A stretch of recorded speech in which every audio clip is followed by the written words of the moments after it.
Vamos para a leitura de Josué 24, onde você tem Josué despede-se do povo. Diz assim: Depois reuniu Josué todas as tribos de Israel em Siquém e chamou os anciãos de Israel, os seus cabeças, os seus juízes e os seus oficiais. E eles se apresentaram diante de Deus. Então Josué disse a todo o povo: Assim diz o Senhor, Deus de Israel: Antigamente vossos pais, Tera, pai de Abraão e de Naor, habitaram da além do Eufrates e serviram a outros deuses. Eu, porém, tomei Abraão, vosso pai, da além do rio, e o fiz percorrer toda a terra de Canaã. Também lhe multipliquei a descendência e lhe dei Isaque. A Isaque dei Jacó e Esaú, e a Esaú dei em possessão as montanhas de Seir. Porém Jacó e seus filhos desceram para o Egito. Então enviei Moisés e Arão e feri o Egito com o que fiz no meio dele. E depois vos tirei de lá. Tirando eu vossos pais do Egito, viestes ao mar. Os egípcios perseguiram vossos pais com carros e cavaleiros até o mar vermelho. E clamando vossos pais, o Senhor pôs escuridão entre vós e os egípcios, e trouxe o mar sobre estes. E o mar os cobriu, e os vossos olhos viram o que eu fiz no Egito.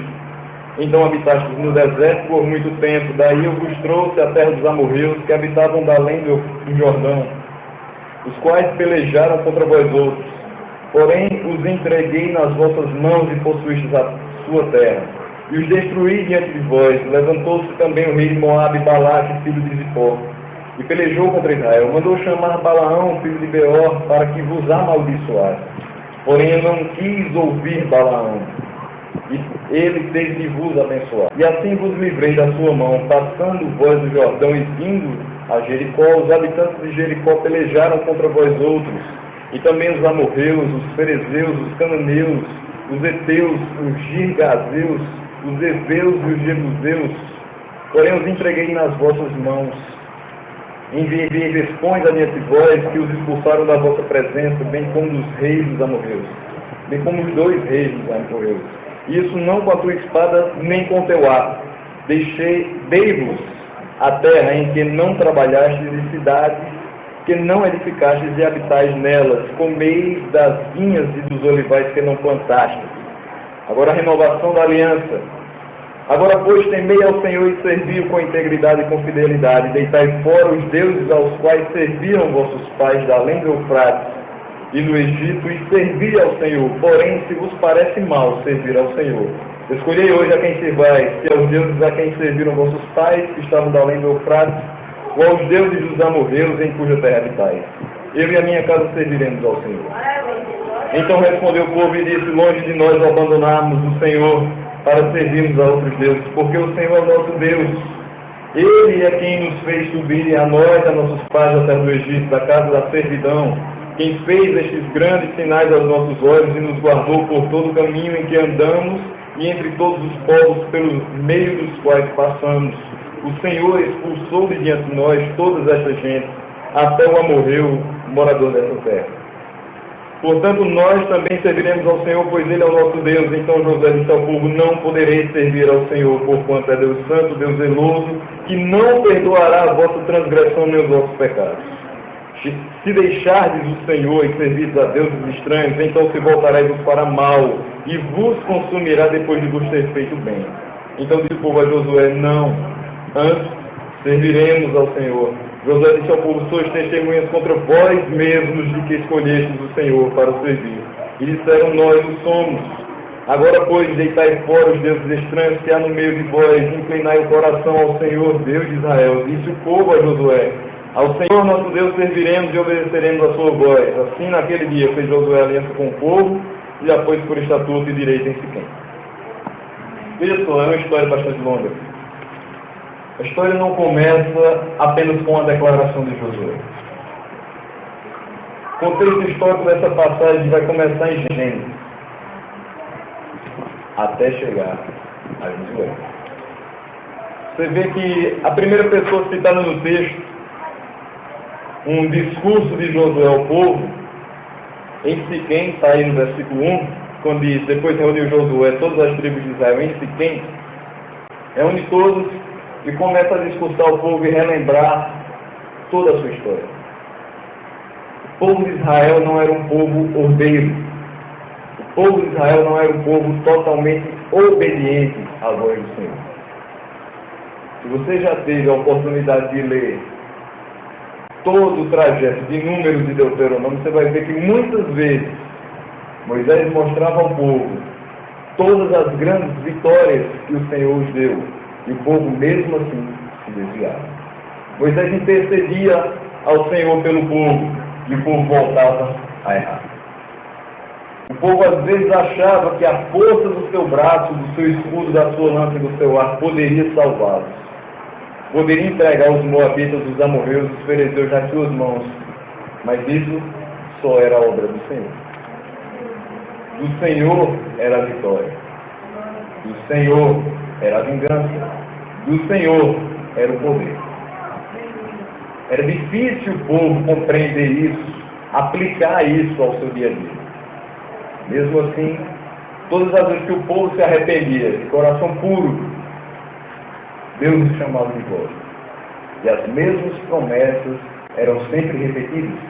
As mesmas promessas eram sempre garantidas ao povo. As promessas que vieram desde o Gênesis. Se você lembra capítulo 12 de Gênesis, Deus chama Abraão e ele faz promessas. Essas promessas estão aqui, nessa passagem. Mas as passagens que vêm após a promessa de Deus a Abraão não são tão simples assim. O povo não simplesmente esperou que a promessa se cumprisse. E como muitas vezes acontece hoje, o povo foi precipitado e muitas vezes duvidou do poder do Senhor e que aquilo poderia acontecer. Então Josué começa a relembrar a história desse povo e começa por Tera, pai de Abraão. No versículo 2 ele diz o seguinte: assim diz o Senhor Deus de Israel, antigamente vossos pais, Tera, pai de Abraão e de Naó, habitaram da além do Eufrates e serviram a outros deuses. Começa tudo por aí. O povo não confia 100% no Senhor e se entrega a outros deuses. Obviamente o Senhor não se agrada quando nós começamos a, meio que inconscientemente, a colocar alguma coisa no seu lugar. A prioridade de nossas vidas tem que ser Deus. Deus no lar como prioridade. É a primeira coisa. Nada é bem sucedido se Deus não é o primeiro lugar da nossa vida. E quando eles passam a servir outros deuses, é óbvio, a coisa começa a ficar um pouco mais difícil para eles. E a gente vai ver lá em Deuteronômio, nos primeiros capítulos, que o povo começa a andar em círculos. Não sabe para onde vai. Não tem direção, porque não escuta a voz do piloto mor da nave.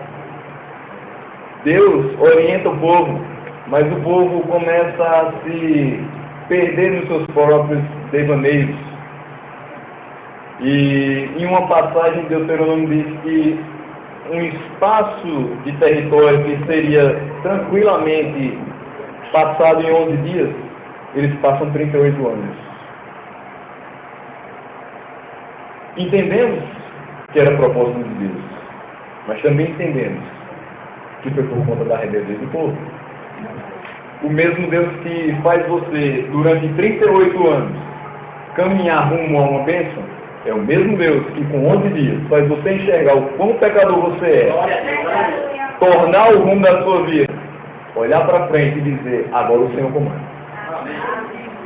Eu não preciso de 38 anos para saber que Deus tem que ser o guia da minha vida.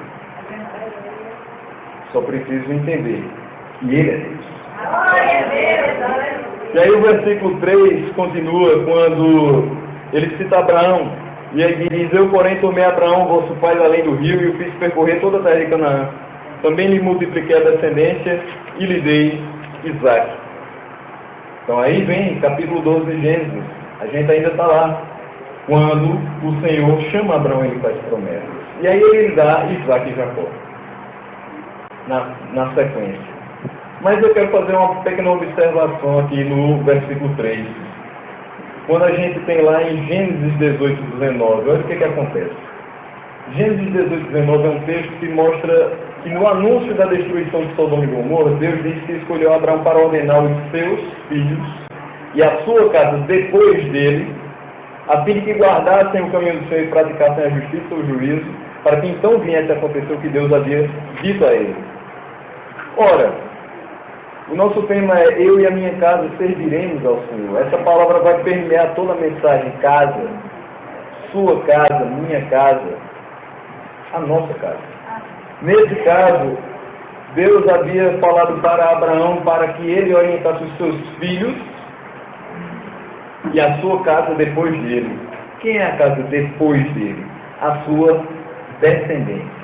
E o versículo 3 falou sobre isso. Deus lhe multiplicou a descendência e ele deu Isaac. Então não somente aqueles que estavam na época de Abraão, mas toda a sua descendência era parte integrante dessas promessas que lhe foram feitas no capítulo 12 e estão sendo explicadas no capítulo 18. E ele cumpriria essas promessas simplesmente porque o povo seria fiel à aliança que tinha sido feita. É óbvio que Deus não iria beneficiar as pessoas que não fossem fiéis a essa aliança. Aqueles que se desviassem e servissem a outros deuses não seriam alvos da bênção de Deus. Assim como aqueles que hoje não seguem os caminhos do Senhor, não escutam a sua voz e não atendem aos seus mandamentos, ao seu chamado e às suas ordenanças, também não são alvos desse cuidado, desse amor e da bênção do Senhor. Estão sob a sua mão, porque Deus está dos céus contemplando maus e bons, mas não desfrutam daquilo que Deus tem prometido para os seus. Isaac e Jacó fazem parte dessa hierarquia, dessa genealogia, e chama a atenção, Josué chama a atenção aos israelitas para a libertação do Egito. Do versículo 4 ao 7 que lemos, Josué vai falando sobre a libertação do Egito, quando Deus trata muito bem com todos e transforma de cativos adversos. Aí o que acontece? A Isaac deu Jacó e Esaú deu possessão às montanhas de Seir, porém Jacó e seus filhos desceram para o Egito. Aqui começa a história. Então enviei Moisés e Arão e feri o Egito com o que fiz no meio deles. Lembre, as pragas feriram o Egito. Desobediência, dureza do coração. Mas Deus mostrou o que era Deus no meio do Egito. Depois vos tirei de lá. Tirando eu vossos pais do Egito, viestes ao mar. Os egípcios perseguiram vossos pais. Episódio do Mar Vermelho. Com carros e com cavaleiros até o Mar Vermelho, e clamando vossos pais do Senhor, pôs escuridão entre vós e os egípcios, coluna de fogo, nuvem. Toda a história da proteção de Deus a esse povo.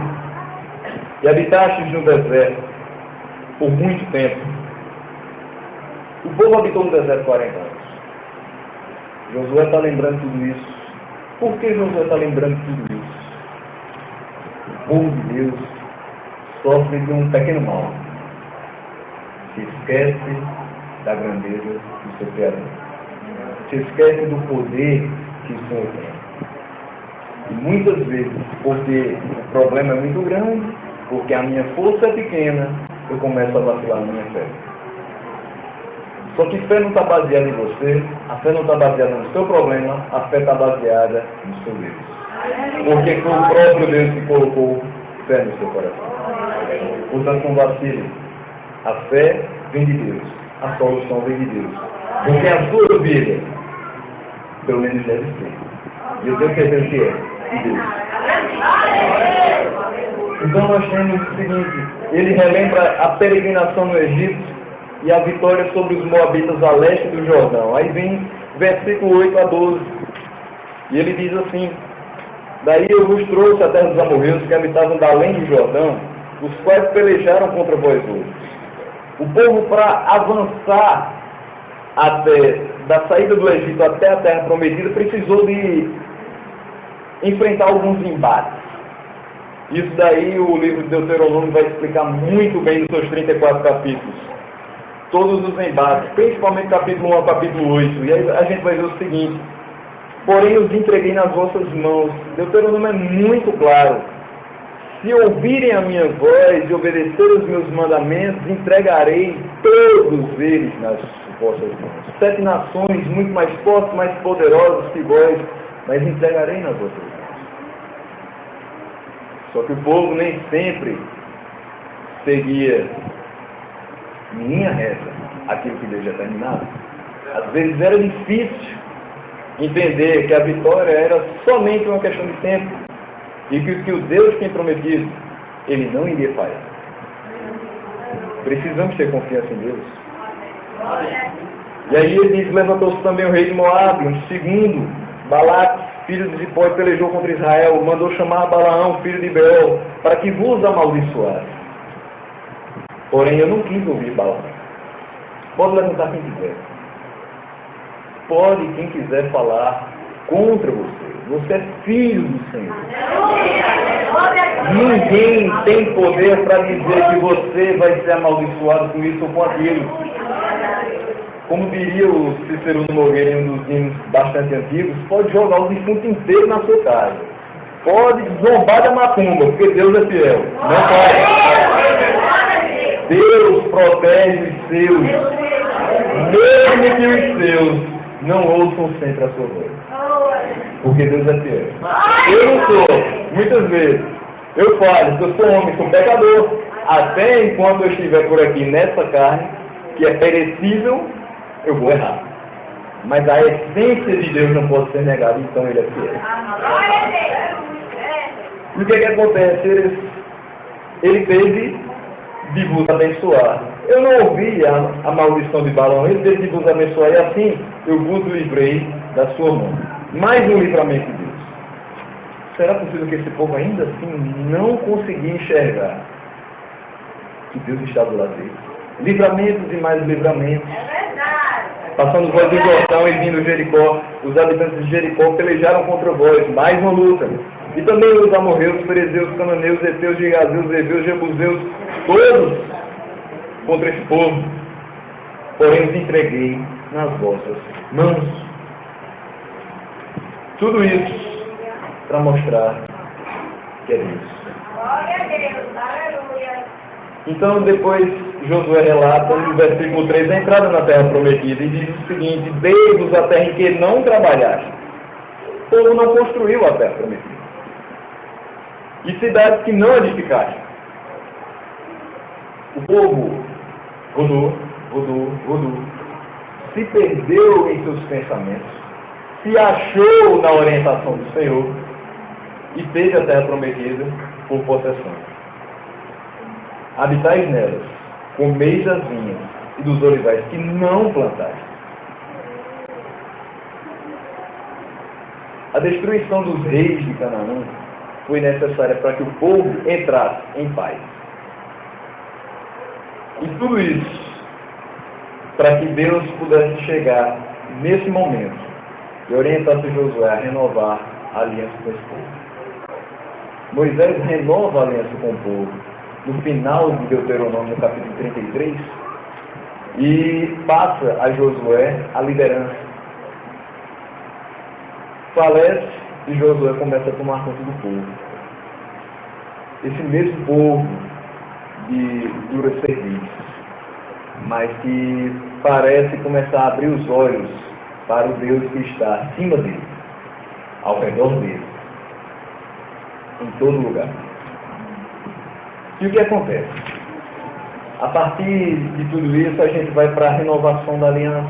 E aí Josué começa a falar com o povo sobre essa aliança. Um Deus desse que livra de todos os males, que dá vitórias em pelejas, que dá uma terra que você não edificou, que te alimenta com aquilo que você não plantou. Um Deus que faz do nada tudo, merece ser temido e obedecido. Amém. E algumas pessoas falam, mas eu não posso ter medo de Deus. Ninguém está falando de medo, estamos falando de temor, respeito, reverência. Temor do Senhor é o princípio da sabedoria. E esse povo começaria a ser sábio a partir do momento que temesse ao Senhor, olhasse para os seus livramentos, começasse a enxergar que isso aqui não foi à toa. Era o povo da promessa, mas essa promessa não se cumpriria na vida de rebeldes. Até porque todos eles foram exterminados antes da entrada na terra prometida. A gente pode até ver que Moisés não foi um homem extremamente rebelde ao Senhor. Mesmo assim, não entrou. Só entra quem Deus quer. Só acontece na vida de quem Ele quer. Não adianta a gente forçar a barra com Deus, porque a ordem é dele. A vida é dele. O mundo é dele. Não é meu, não é nosso. E aí ele diz, agora pois temei ao Senhor e serviu com integridade, versículo 14, com fidelidade. Integridade e fidelidade é o mínimo que eu posso ter em relação ao meu Senhor. É o mínimo. Eu posso não ser um homem extremamente devoto que passa 5, 6 horas por dia lendo a Bíblia e orando. Mas eu tenho que ser íntegro no meu local de trabalho. Eu tenho que ser íntegro na minha igreja. Eu tenho que ser íntegro no meu lar. Esse é o calcanhar de Aquiles. O lar. Eu tenho que ser fiel. Fiel aos princípios de Deus. Fiel aos ideais cristãos. Fiel à palavra do Senhor. Fiel aos meus. Tem uma coisa que pode existir dentro de uma casa, falta de confiança, porque foi quebrada a questão da fidelidade. Fidelidade não se refere apenas à inexistência de um adultério dentro de um lar. Fidelidade se refere à confiança que eu tenho de chegar para uma pessoa e dizer assim, eu vou deixar esse segredo com você, porque eu sei que você não conta para ninguém. Você é fiel. Eu vou deixar esse dinheiro aqui com você, que você não vai pegar. Você é fiel. Eu vou deixar a casa sob a sua tutela, porque eu sei que você é fiel. Você vai cuidar. Você vai entender o propósito de Deus para nós. Aleluia. Então, ele diz, deitai fora os deuses aos quais serviram vossos pais além do Eufrates e no Egito e servi ao Senhor.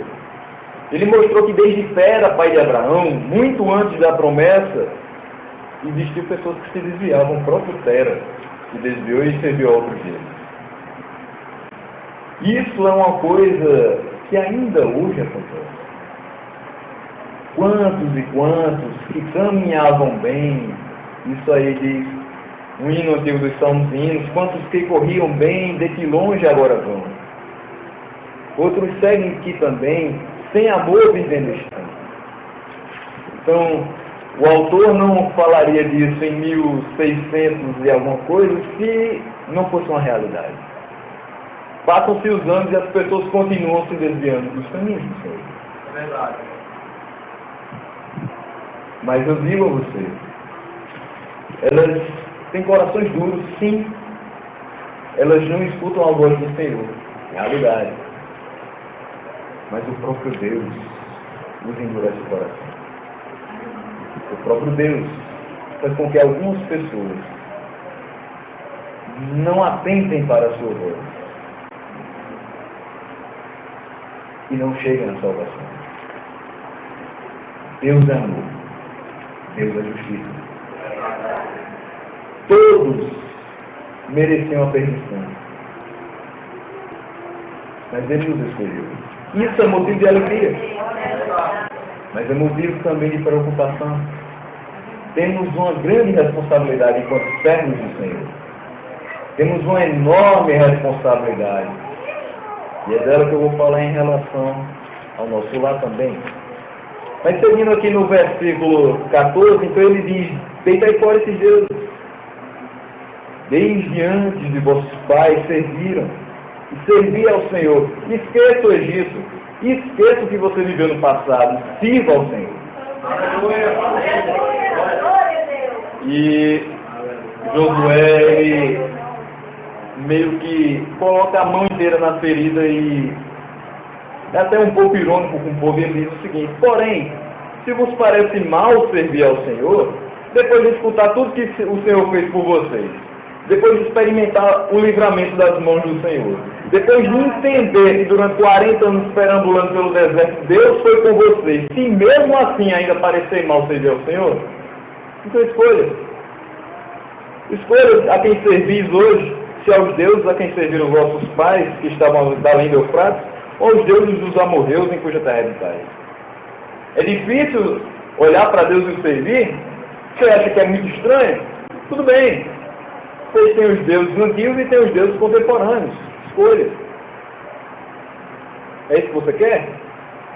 Continuar vagando enquanto Deus te mostra o caminho? Vagamos sem direção enquanto não encontramos o caminho. Enquanto Deus não nos mostra o caminho. E o que acontece? Eles decidem, juntamente com sua casa, obedecer a Deus. Esse texto, ele mostra para nós obediência ao Senhor. Eu e a minha casa serviremos ao Senhor. Eu e a minha casa obedeceremos ao Senhor. Eu e a minha casa ouviremos a voz do Senhor e cumpriremos os seus mandamentos. Vamos entender um pouco mais dessa passagem.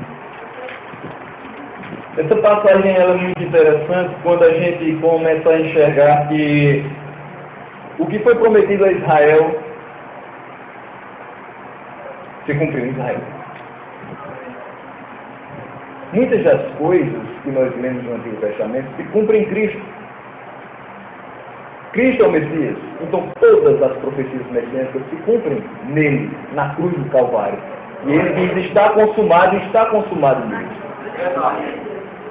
A lei não salva. Cristo, com o sangue vertido na cruz, salva o pecador. Apaga os seus pecados e o transforma em nova criatura. Então, nem sempre aquilo que a gente lê de Malaquias para trás é promessa para a nossa vida. Muita coisa já aconteceu. E muita coisa semelhante acontece hoje, porque o Deus que nós servimos é o mesmo Deus que aquele povo serviu. Mas a gente não pode tomar como regra. O que foi exposto para o povo de Israel que andou no deserto não é o mesmo que é exposto para nós. Hoje, nem sempre quando uma pessoa é convertida, que é o meu segundo ponto, sua família ou sua casa também é convertida. Está aí. Por isso que eu não posso encarar eu e minha casa serviremos ao Senhor como promessa. É uma decisão de obediência. É uma escolha pelo caminho certo. É uma orientação divina. É uma iluminação do Espírito Santo. É um homem que enxerga aquilo que Deus propõe para o seu coração. E para a sua família e para a sua descendência. Mas quando uma pessoa é chamada por Deus para o servir, nem sempre a sua casa vai não. Infelizmente. Josué tinha a sua casa para servir ao Senhor. Muitos hoje têm apenas a igreja para servir ao Senhor. Porque dentro da sua casa a perseguição é grande. A dificuldade é grande. Nem por isso eu vou deixar de servir ao Senhor. É verdade. Nosso papel como igreja, nosso papel como lar para essas pessoas. Encorajá-las, incentivá-las, animá-las, fortificá-las na palavra. Que cada dia mais o alimento saia sólido, direto da palavra, para o coração dele. E que um dia, se for da vontade do Senhor, ele, ou ela, e a sua casa, realmente sejam uma bênção. Isso se reflete lá em Romanos 9,16, quando Paulo diz o seguinte: não depende de quem quer ou de quem corre, mas de Deus usar misericórdia. A salvação é individual. Não depende de quem quer. Eu quero ser salvo. Não depende disso. Não depende de quem corre. Eu vou fazer obras para ser salvo. Eu vou correr. Eu vou fazer caridade. Eu vou ajudar as pessoas. Não depende disso. Depende da misericórdia do Senhor. E é por isso que é tão difícil, mas ao mesmo tempo é muito prazeroso. Servir a Deus é bom. A salvação não é coletiva. Veja só quando eu tenho João 3,16.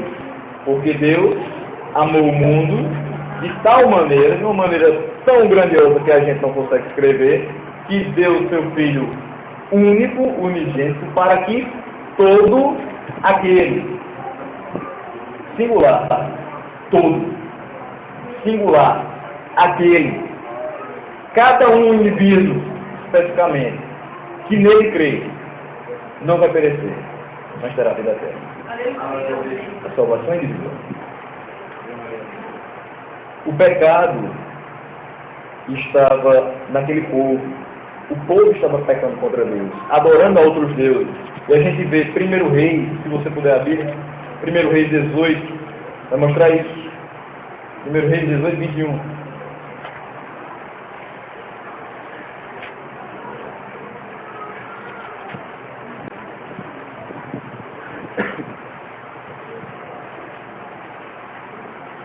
Olha só como é que a coisa funciona dentro do povo de Deus. Muitas vezes, infelizmente.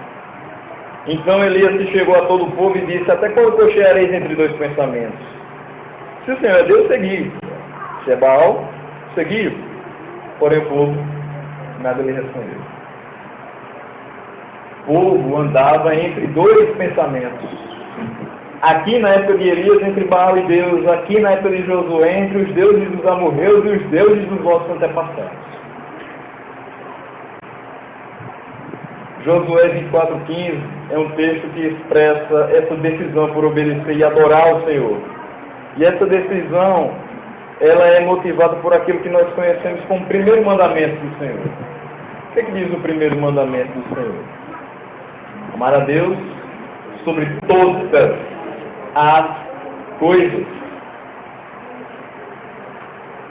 E nós precisamos também amar o próximo, como a nós mesmos. Não à toa o Novo Testamento resume muito da lei de Deus nisso. O que acontece? O primeiro mandamento exige do povo de Deus os seguintes deveres. Quando nós olhamos para esse, Josué diz: eu e minha casa serviremos ao Senhor, eu e minha casa amaremos a Deus sobre todas as coisas. Esse mandamento nos ensina o seguinte: nós precisamos conhecer e reconhecer Deus como único e verdadeiro Deus e nosso Deus. E aí Josué 24 fala sobre isso. Quando Josué pergunta ao povo, no versículo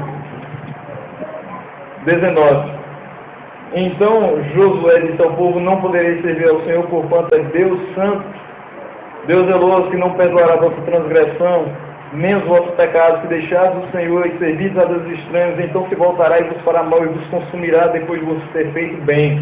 Então disse o povo a Josué: não, antes serviremos ao Senhor.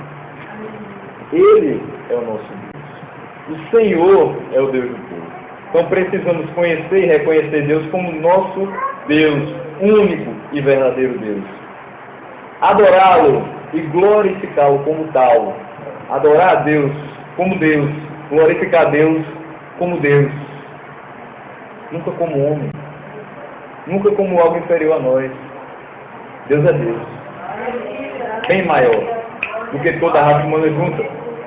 Honrá-lo, apreciá-lo, lembrarmos dele, meditar nele, pensar nele, adorá-lo, escolhê-lo como Josué fez, amá-lo, desejá-lo e temê-lo, crer nele, confiando, esperando, deleitando-se no Senhor, regozijando-se no Senhor, ter zelo pelo Senhor, zelo, invocá-lo, dar louvor e agradecê-lo por tudo, prestar-lhe toda obediência e submissão, ter cuidado de lhe agradar em tudo, e ter tristeza quando ele é ofendido em qualquer coisa. Lembra quando a gente está olhando alguma coisa que sai na mídia, alguma coisa que aconteceu muito esdrúxula em algum ambiente evangélico, que a gente às vezes sente uma vontade de rir? Não ria não, fica com tristeza. Quando o evangelho é escandalizado, o nosso coração deve estar triste, porque com certeza Deus não está sendo glorificado. O evangelho tem que ser sério, tem que ser tratado da melhor maneira possível. com zelo, com cuidado, com respeito, com submissão ao poder do Senhor e à sua palavra. Tristeza quando a gente escutar alguma coisa que denigre a imagem do Evangelho, seja ela qual for. Andar humildemente com Ele. Deixar dessa coisa de, eu estou com Jesus, então sai da frente que eu estou passando. Cuidado, andar humildemente. Quem anda com Jesus não atropela ninguém. Pede licença. Quem anda com Jesus é educado. Quem anda com Jesus escuta a voz dele para depois andar. Isso tudo é o que devemos fazer em nossas vidas e cultivar em nossas famílias. Esse zelo pelo Senhor. Ser um servo de Deus. Primeiramente, eu vou falar como indivíduo. Quando eu falo eu servirei ao Senhor. Deus colocou no meu coração a vontade de servi-lo. E eu digo, eu servirei ao Senhor. Devemos servir a Deus como indivíduos, no nosso modo de falar, no nosso modo de agir, no nosso modo de pensar. Às vezes a gente cuida do andar, do falar, do agir, mas esquece do pensar. Preciso cuidar daqui também. Só pense naquilo que é do alto, que é eterno. Isso aqui é tudo passageiro. Tratar as pessoas, nosso trato com as pessoas deve revelar o amor que está em nós, que é o amor de Deus. Qualquer coisa o irmão está chorando. Não é assim. A coisa saiu do meu controle e eu agora vou estourar dentro da minha casa e dizer, está tudo dando errado, a culpa é sua. Não. Deus está no controle, irmão. Lembre. Está dando errado agora, mas vai dar certo depois. Descanse, confie, tenha calma. Mansidão e domínio próprio são duas coisas maravilhosas que o Senhor ensina na sua palavra e nós precisamos praticar muito mais. Glória a Deus. O servo de Deus sabe que o amor que está dentro dele precisa ser evidenciado para com os seus e para com os de fora. Não adianta ser simpático fora. Eu tenho que ser a melhor das pessoas dentro da minha casa. Amém. O meu lar precisa ser o primeiro local onde eu sorrio, dou bom dia e digo, que coisa maravilhosa. Deus está conosco. Porque lá fora é só reflexo. Lá fora não é onde você come, não é onde você dorme. E não é onde as pessoas seguram as barras das suas crises existenciais. Na hora que a coisa aperta, a pessoa que Deus mandou para você é a sua esposa, é seu filho, é seu pai. Não são de fora. Os de fora ajudam quando tem a orientação de Deus. Com certeza. Deus usa pessoas para falar conosco. Mas não podemos desprezar os de casa. E tratar de uma forma diferente. Primeiro com os de casa. Depois com os de fora. E em todo lugar onde eu for, a luz de Cristo brilha na minha vida. E as pessoas vejam, eu sou diferente. Não porque eu ando de paletó e de Bíblia, mas porque eu ando com o Senhor Jesus. Uma pessoa que serve a Deus integralmente e obedece os seus mandamentos e o glorifica em tudo que faz. 1 Coríntios 10:31. Quer comais, quer bebais, quer façais qualquer outra coisa para a glória de Deus. Quando nós somos pessoas equilibradas, buscamos a orientação de Deus dia após dia na nossa vida, através da oração, da leitura da palavra de Deus. Tenho certeza, nós temos outro tipo de comportamento com as pessoas. Temos outro tipo de comportamento com a nossa família. Somos mais compreensivos, somos mais mansos, somos mais respeitosos, somos mais carinhosos, mais amorosos, porque é assim que Deus nos quer. Amai-vos uns aos outros, como eu os amei. Mas Deus é muito difícil amar como o Senhor amou. Eu não posso dar meu filho. Mas você pode fazer um pouco mais a cada dia. Amar quem nos ama é fácil. Amar quem a gente tem um pouco de afeição é fácil. Amar aquele irmão pega no sapato é difícil. Mas é necessário. É necessário. amar a todos indistintamente. Foi isso que Deus fez. Imagina se Deus olhasse para mim e dissesse: eu não quero Jorge comigo, eu não amo. O que seria de mim? Nada. Eu não seria nada. Então, olhando para esse amor, é que eu devo orientar a minha vida e amar as pessoas dessa mesma forma, dizendo: essa pessoa pode até me prejudicar em alguma coisa, mas Deus colocou um amor tão profundo na minha vida que eu não posso ser diferente, eu tenho que amar. É verdade. O mundo acha loucura. Eu chamo isso de poder de Deus. Ser um servo de Deus no meu relacionamento. Como indivíduo, eu já sinto uma certa diferença nos ambientes que eu no relacionamento. Ser um servo de Deus individualmente é ótimo, mas o próximo passo é ser um servo de Deus dentro do meu relacionamento, seja ele qual for. Deus se importa como nós conduzimos a nossa relação e como estamos aplicando os seus princípios para acertar nas nossas decisões acerca dos problemas que surgem no dia a dia. Deus se importa com o modo como eu me dirijo dentro da minha vida, como eu planejo e administro tudo que acontece. Briga, glorifica a Deus.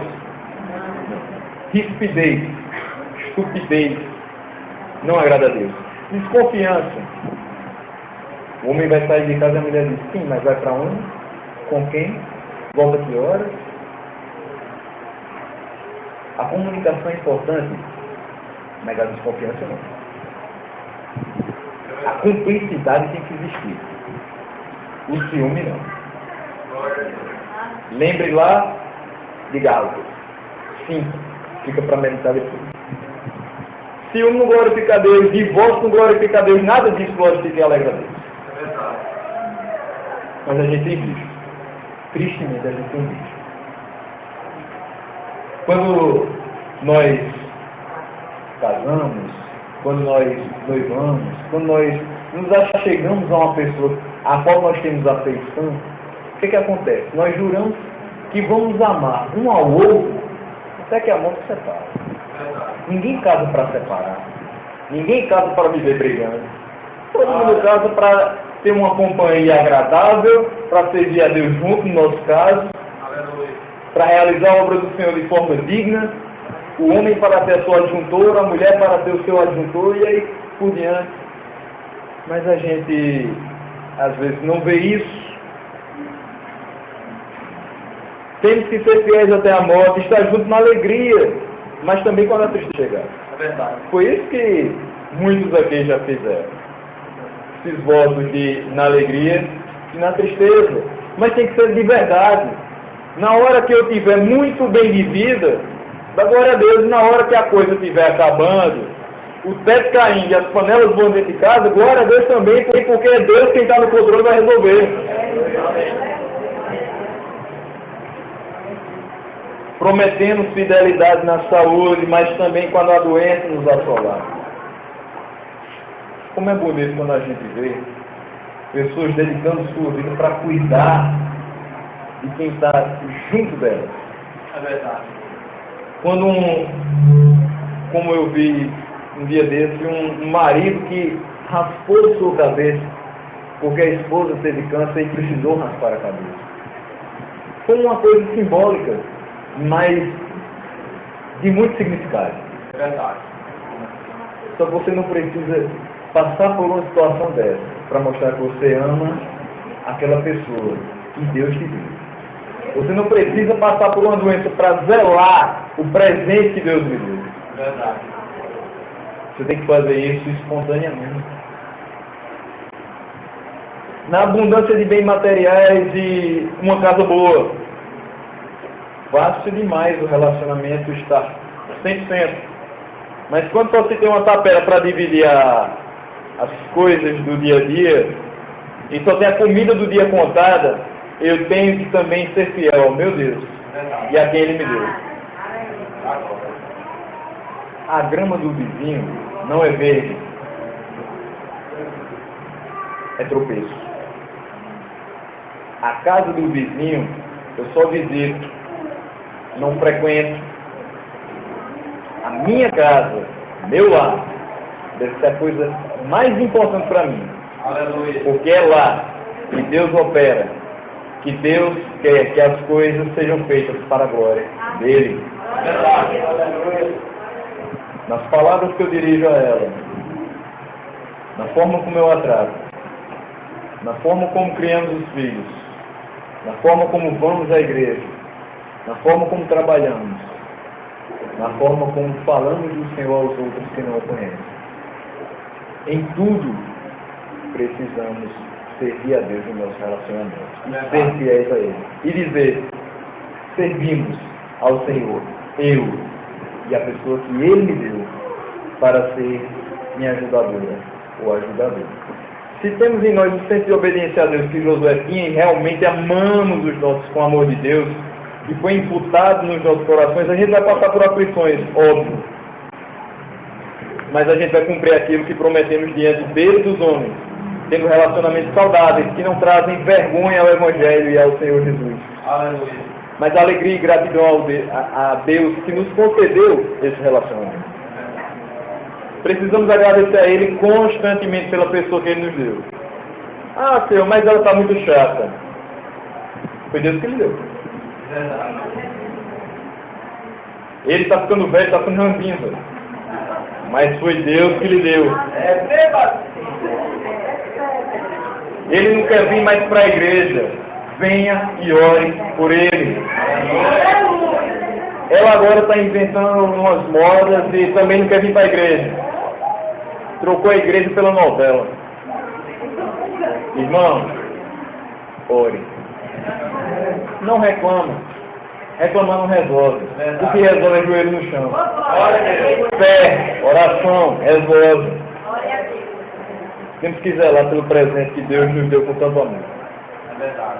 Mas um alerta, não existe casamento blindado. Tem sido vendido até demais esse livro, né? Mas não existe não. Sabe por quê? João 16,33 diz, no mundo tereis aflições, mas tem bom ânimo, eu venci o mundo.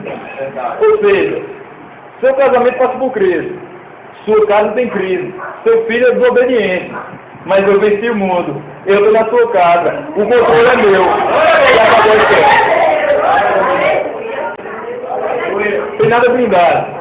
As aflorações vão acontecer, as tempestades vão vir, as fragilidades humanas vão se aflorar. Nós somos frágeis. Nós sucumbimos com muito pouco às vezes. Mas é Deus quem resolve. E Ele está em nós.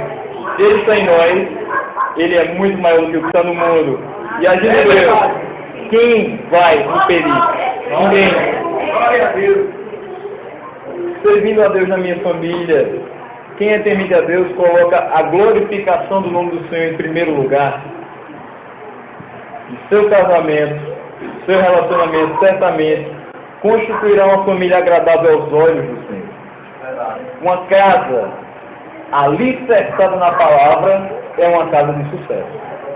É uma casa onde Deus é glorificado. É uma casa onde os problemas vêm, mas com a mesma rapidez que vêm, eles vão. Porque todos entendem que orando, passa. Jejuando, passa. Buscando a presença de Deus, passa. Tudo isso passa. O que permanece é a palavra. É a promessa de Deus que Ele nos fez. Essa família cultivará o gosto pela escola dominical dos filhos. Difícil, né? Nos nossos dias, ver famílias inteiras na escola dominical. Mas é extremamente necessário. Precisamos resgatar isso nas nossas crianças. Eu sei que essa comunidade aqui tem muita criança. E graças a Deus, elas têm esse gosto de vir à igreja, escola dominical, participar de tudo. Mas quantas e quantas comunidades nós vemos que as famílias não vêm mais? São pessoas isoladas. A gente vê, fulano veio para a igreja. Sim, e cadê a família dele? Não, é porque ele vem sozinho mesmo. Isso é triste. Porque muitas vezes não vem simplesmente porque não quer estar junto com aquela pessoa. E mais triste ainda é quando diz, para ser crente igual fulano, eu prefiro estar em casa, né? Deixa pra lá. Quem cultiva sua família na presença do Senhor tem gosto de estar junto na escola dominical, aprendendo. Glória a Deus. Tem gosto de ver os filhos folheando as primeiras páginas da Bíblia. É verdade. Até rasgando se for necessário. Como eu fazia com a Bíblia do meu pai. Mas graças a Deus que ele nunca reclamou. Hoje eu sei manejar. Porque Deus nos capacitou a isso. Mas imagina se tivesse colhido na infância. Deixa rasgar um pedacinho da Bíblia. Deixa riscar. Deixa tomar gosto pela palavra de Deus. Verdade. Se não for assim, não adianta. Ah, mas o menino grita demais na igreja. O lugar de várias fases da vida dele se passarem é justamente na igreja. Verdade. Deixa ele pular. Glória a Deus. Deixa ele ficar um pouquinho assim inquieto. Vai falando devagarzinho.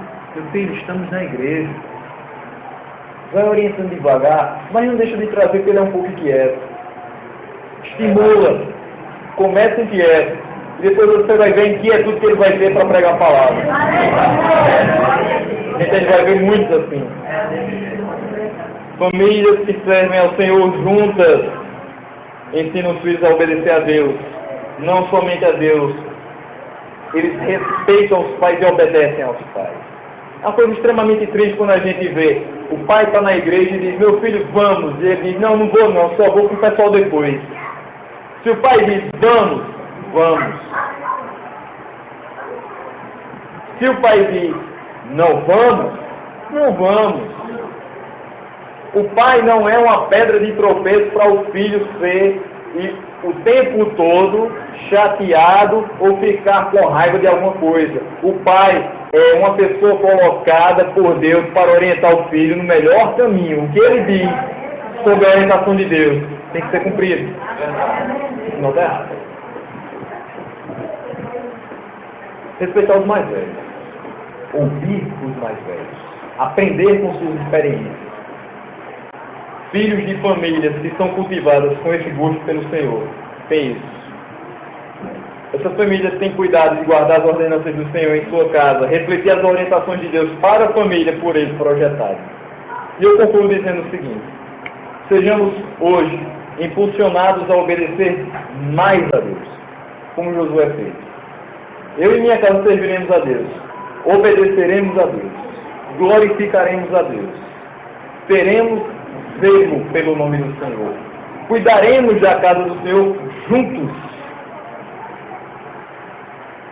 Afaste os falsos deuses da sua casa.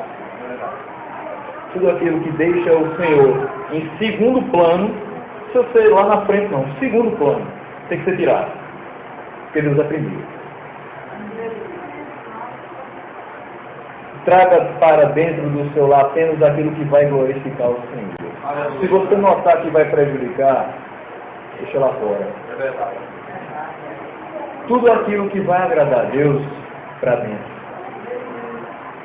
A Ele nós entregamos a nossa vida, individualmente todos os dias. Senhor, cuida da minha vida, que o meu dia glorifique ao Senhor. Que o nosso relacionamento glorifique ao Senhor.